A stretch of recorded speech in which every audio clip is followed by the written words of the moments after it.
pourrait imaginer qu'il y avait ici des marécages, c'était au XVIIe siècle. Bonjour à tous, les Champs-Élysées sont aujourd'hui considérés comme la plus belle avenue du monde. Enfin, ce sont les Parisiens qui disent ça, en tout cas l'emblème de la capitale. Savez-vous que cette mythique avenue tient son nom du lieu où séjournaient les âmes vertueuses dans la mythologie grecque, en opposition justement à la partie basse où étaient signalées autrefois des femmes de mauvaise vie. Son visage a bien changé, 350 000 personnes s'y promènent chaque jour. On comprend mieux pourquoi les marques se battent pour décrocher un emplacement à des prix pourtant prohibitifs. Eh oui, c'est la 3e avenue la plus chère du monde en matière d'immobilier commercial. Un peu la folie des grandeurs, et c'est une enquête signée Laure de l'Alex. Ont-ils beaucoup changé depuis 50 ans ? Aujourd'hui, rares sont les habitants qui peuvent s'offrir le luxe de s'y loger. Au total, seuls 82 électeurs y ont officiellement leur adresse et nous irons à la rencontre de ces résidents qui subsistent encore. Ah bonjour, entrez chez moi. Chaque maison de domiciliation, il a environ 1000-1500 clients qui sont domiciliés, seulement ils ont leur boîte postale ici. Les Champs-Élysées sont surtout ce patchwork de population et d'univers qui se croisent. Ici, le temps semble s'être arrêté. Pratiquement rien n'a changé depuis 1909, lorsque l'hôtel est racheté par le Travelers Club, un cercle privé de 750 gentlemen. 100 ans après, ils se retrouvent toujours ici pour déjeuner, organiser des soirées privées, jouer ou même dormir.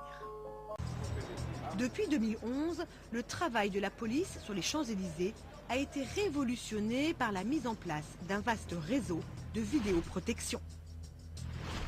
Plus d'une vingtaine de caméras scrutent désormais l'avenue la plus peuplée de Paris, avec un contrôle direct depuis le commissariat du quartier.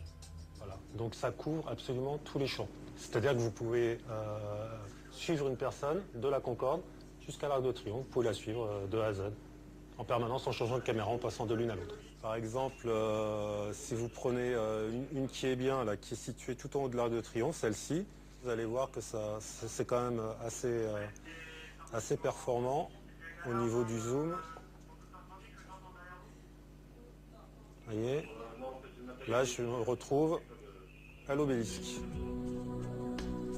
La précision des caméras est stupéfiante et permet de dévisager n'importe quel individu.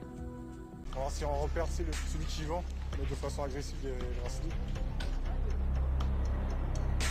C'est en fait surtout la nuit que les actes de violence peuvent apparaître. Ils se concentrent alors sur quelques rues malfamées du quartier.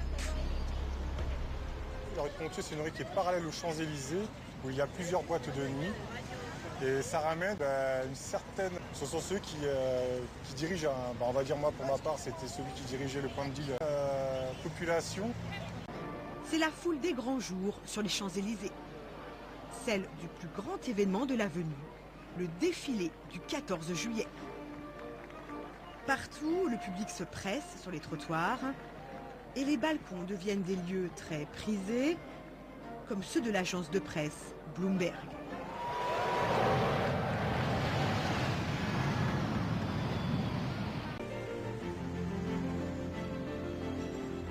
Élie de Robien est l'un des agents immobiliers spécialisés des Champs-Élysées.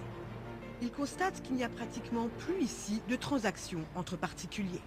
La période où vraiment les Champs-Élysées étaient habités, c'est avant la guerre 14. Les ventes sont vraiment rares, les dernières remontent à déjà plusieurs années.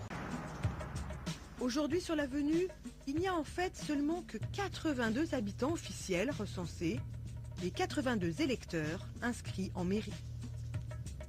Parmi ce cercle très restreint, presque invisible, nous avons retrouvé l'un d'eux.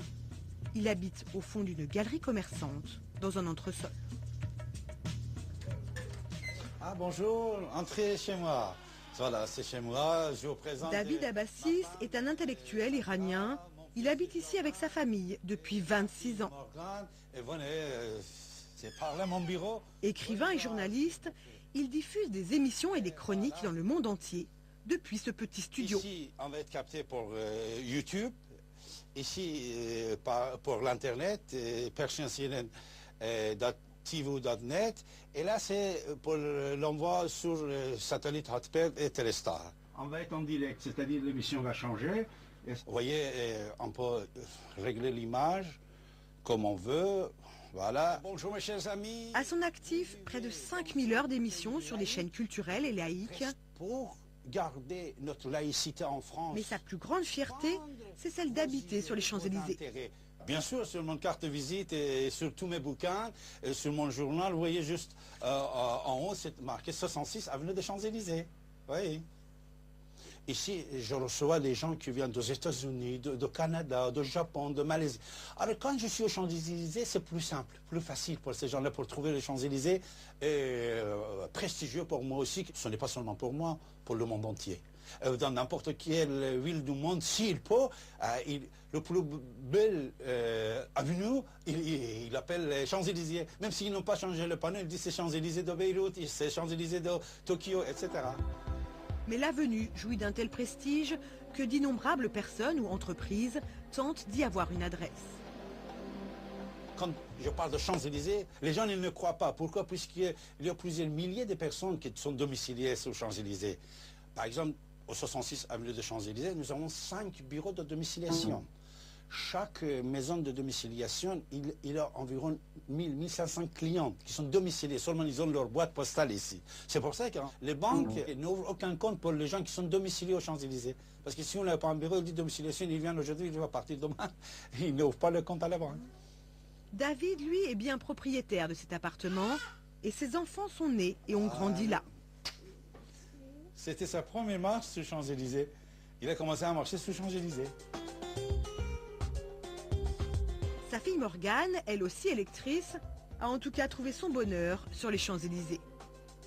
Franchement, pour moi, c'est assez sympa puisque quand j'ai rendez-vous, par exemple, avec mes copines, mes amis, tout ça, la plupart du temps, c'est sur les Champs-Élysées. Surtout qu'il y a plein de boutiques, maintenant des boutiques populaires qu'il n'y avait pas avant. Et puis, je trouve que c'est assez sympa sur les Champs-Élysées, on peut trouver ce qu'on veut.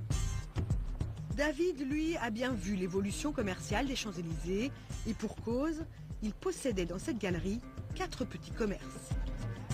Là, on avait sur 2 niveaux plusieurs boutiques. J'étais propriétaire de 4 boutiques. On faisait des petits services, petits restaurants que j'avais là ici. Maintenant, c'est tout ça, c'est un seul lot. Voilà. Champs-Élysées a changé. Dans n'importe quel numéro de Champs-Élysées, presque, vous aviez une brasserie, café. Après, c'était acheté par les grandes marques ou par les fast-food. C'est pas la même chose. Avant, c'est vrai que les grandes marques n'existaient pas. C'était des petits magasins individuels, on peut dire. Mais maintenant, c'est des grandes marques. Mais la plus belle avenue du monde a-t-elle réellement changé de visage? Mais les Champs-Élysées la nuit, c'est aussi la fête et une adresse incontournable, le Lido. Présent sur l'avenue depuis 1946, les spectacles illuminent l'avenue par une profusion de costumes et de décors, et bien sûr de danseuses aux mensurations parfaites.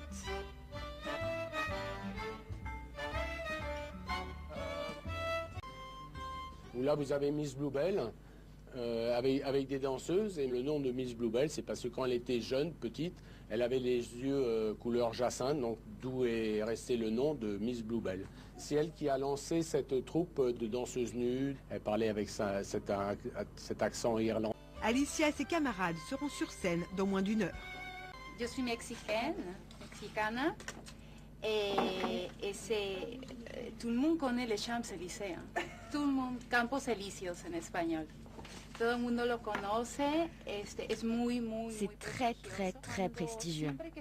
À chaque fois que je sors du métro et que je vais m'acheter quelque chose à manger, par exemple, et que je passe devant le Lido, mon lieu de travail, je me dis waouh, je travaille ici. C'est encore comme un rêve. Les Champs-Élysées, sans le Lido, ça perd aussi un peu de son glamour, parce que ça reste forcément que des magasins. Ici, il y a de la vie, il se passe quelque chose, quoi. Vous connaissez la chanson de Joe Dassin, il y a toujours quelque chose sur les Champs-Élysées. Donc maintenant, oui, chaque événement, on termine sur les Champs-Élysées, forcément. Et si c'était à refaire, oui, je re-signerais tout de suite pour 40 ans. Pour tous, les Champs-Élysées restent donc cette avenue magique qui continue d'attirer et de fasciner le monde entier. De l'Étoile à la Concorde, comme un orchestre à 1000 cordes.